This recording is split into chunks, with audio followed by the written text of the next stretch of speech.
Hello दोस्तों, कैसे हो आप सभी। मैं आशा करता हूँ कि आप सभी स्वस्थ होंगे, मस्त होंगे और आपकी पढ़ाई काफ़ी अच्छे तरीके से चल रही होगी। तो दोस्तों, आज की इस क्लास में मैं आपके लिए लेकर के आया हूँ सेल चैप्टर से रिलेटेड कुछ नए एमसीक्यू क्वेश्चन को, जो आपके लिए और आपके कंपटीशन एग्जाम के लिए काफ़ी ज़्यादा महत्वपूर्ण होने वाले हैं। चलिए शुरू करते हैं आज इस क्वेश्चन सीरीज को। और आज इस क्वेश्चन सीरीज में मैं आपको बताऊँगा 5 क्वेश्चन जो काफ़ी ज़्यादा इंपॉर्टेंट होंगे। तो सबसे पहले क्वेश्चन की अगर हम बात करें तो सबसे पहला क्वेश्चन जो यहाँ पर है वो ये है कि cell wall living cell was discovered by, यानी कि क्वेश्चन ये है कि जो एक सजीव कोशिका होती है उस सजीव कोशिका की खोज किसने की थी। चलिए शुरू करते हैं क्वेश्चन को। देखिए यहाँ पर आपको ऑप्शन दे रखा गया है कि Robert Hooke, Purkinje, Robert Brown, Leeuwenhoek. ठीक है, ये 4 ऑप्शन है और चारों ऑप्शन में से एक ऑप्शन सही है। हो सकता है कि आपको ये ऑप्शन का सही ऑप्शन पता हो इस क्वेश्चन के लिए। चलिए अगर हम बात करें रॉबर्ट हुक की, तो रॉबर्ट हुक ने लिविंग सेल की खोज नहीं की थी, पुरकुंजे ने भी लिविंग सेल की खोज नहीं की थी, रॉबर्ट ब्राउन ने न्यूक्लियस की खोज की थी। एंड लास्ट आपका जो बचता है वो बचता है आपका जो लिविंग सेल की खोज करने वाले साइंटिस्ट हैं उनका नाम जो है आपके लिए मैं आपको शो अप करता हूं। तो उनका नाम क्या है? लीवेनहॉक। ठीक है, सर एंटोनी वन लीवेनहॉक ने 1674 में, ठीक है, 1674 में क्या किया था? एक लिविंग सेल का डिस्कवरी किया था। ठीक है, किसका किया था? लिविंग सेल का। लिविंग सेल का क्या किया था? डिस्कवरी किया था। चलिए आगे अगर हम बात करें अगले क्वेश्चन की, तो अगला क्वेश्चन हमारा क्या कहता है? अगला क्वेश्चन कहता है कि term protoplasm was discovered by, यानी कि प्रोटोप्लाज्म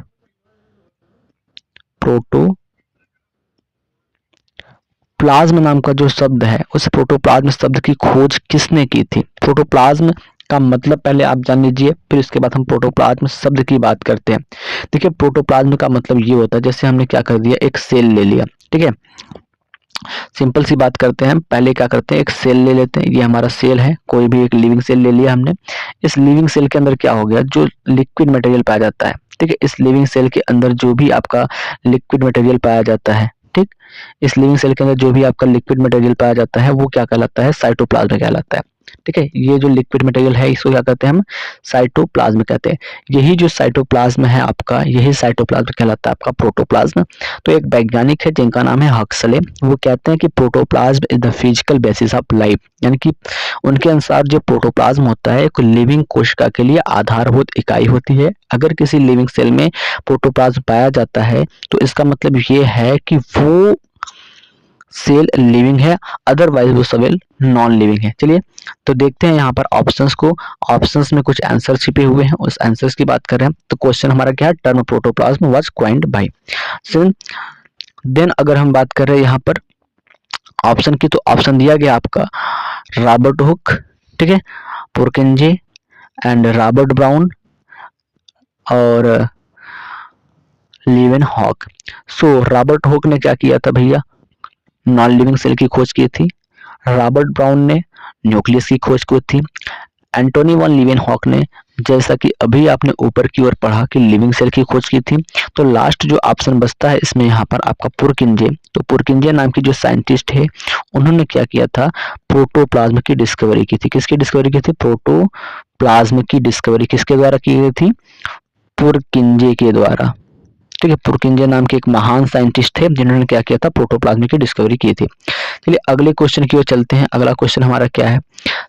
अगला क्वेश्चन हमारा क्या है उसको देखते हैं। देखिए, cell theory stated that are structural and functional unit of, यानी कि अगर हम बात कर रहे हैं कि ये कह रहा है कि सेल थियरी जो होता है, यानी कि जो कोशिका का सिद्धांत होता है, वो यह कहता है कि cell are the structural and functional unit of, यानी कि जो कोशिका का सिद्धांत होता है, जो सेल थियरी होता है, ये कहता है कि जो सेल होती है वो स्ट्रक्चरल एंड फंक्शनल यूनिट होती है, यानी कि संरचनात्मक एवं क्रियात्मक इकाई होती है। किसकी?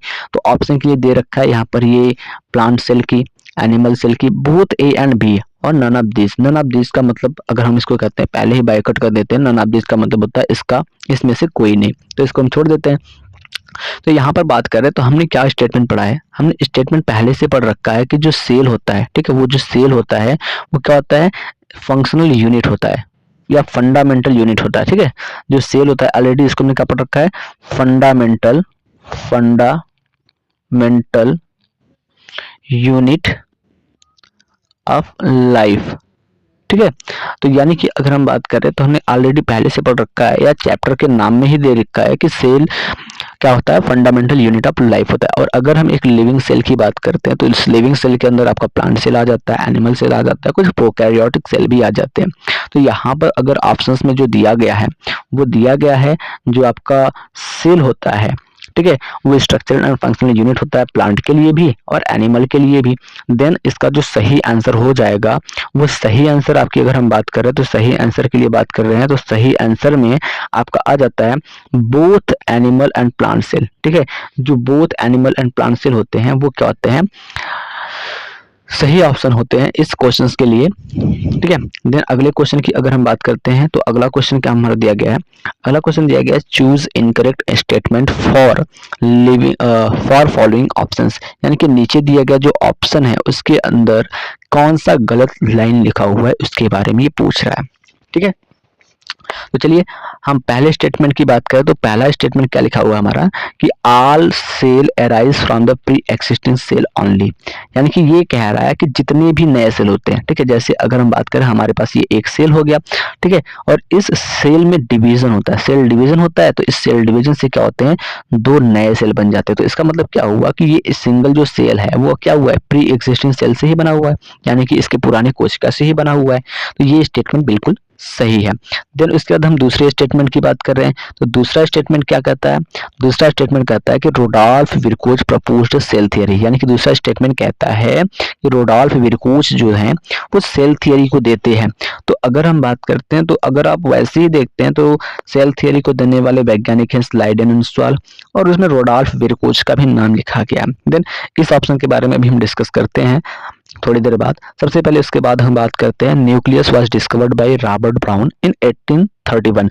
यानी कि ये स्टेटमेंट कह रहा है कि रॉबर्ट ब्राउन नाम के जो साइंटिस्ट हैं उन्होंने क्या किया था, एक सेल लिया था और इस सेल के अंदर पाए जाने वाले छोटे से न्यूक्लियस की डिस्कवरी की थी। किसकी डिस्कवरी की थी, देखो ये हमारा क्या है, सेल के अंदर पाया जाने वाला न्यूक्लियस है। तो इस न्यूक्लियस की डिस्कवरी किसने किया था, रॉबर्ट ब्राउन ने किया था। कब किया था, 1831 ईस्वी के अंदर। ये क्या हमारा भाई न्यूक्लियस है। देन उसके बाद अगर हम बात करें अगले स्टेटमेंट की तो अगला स्टेटमेंट क्या कह रहा है कि अगला स्टेटमेंट जो कह रहा है वो ये है कि the nucleus and cytoplasm of living cell all together from the protoplasm. यानी कि ये कह रहा है कि जो न्यूक्लियस होता है और जो आपका साइटोप्लाज्म होता है ये लिविंग सेल के अंदर बनता है और ये दोनों ही क्या करते हैं, प्रोटोप्लाज्म के हिस्सा होते हैं। जी बिल्कुल ये सही है ऑप्शन। देन इसके बाद अगर हम बात करें कौन सा इसमें गलत स्टेटमेंट है, तो गलत स्टेटमेंट की अगर हम बात करें तो गलत स्टेटमेंट क्या है, Rudolf Virchow proposed the cell theory.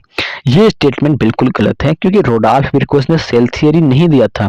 उन्होंने एक चीज बताया था, वो चीज ये बताया था कि कोई भी जो न्यू सेल होता है, ठीक है, न्यू सेल जो होता है वो किस तरीके से अराइज होता है, न कि उन्होंने कहा था कि सेल से ही ऑर्गेनिज्म बनते हैं, चाहे वो यूनिसेलुलर ऑर्गेनिज्म हो चाहे वो मल्टीसेलुलर ऑर्गेनिज्म हो, वो सेल से बनते हैं। इस चीज को स्लाइडेन एंड स्वान ने बताया था। रोडोल्फ विरकोच ने बताया था कि न्यू सेल कैसे बनते हैं, सेल के अराइज होने के कॉन्सेप्ट को बताया था। ठीक है, तो इसका जो चौथे क्वेश्चन का सही ऑप्शन हो जाएगा वो हो जाएगा B, Rudolf Virchow propose the cell theory.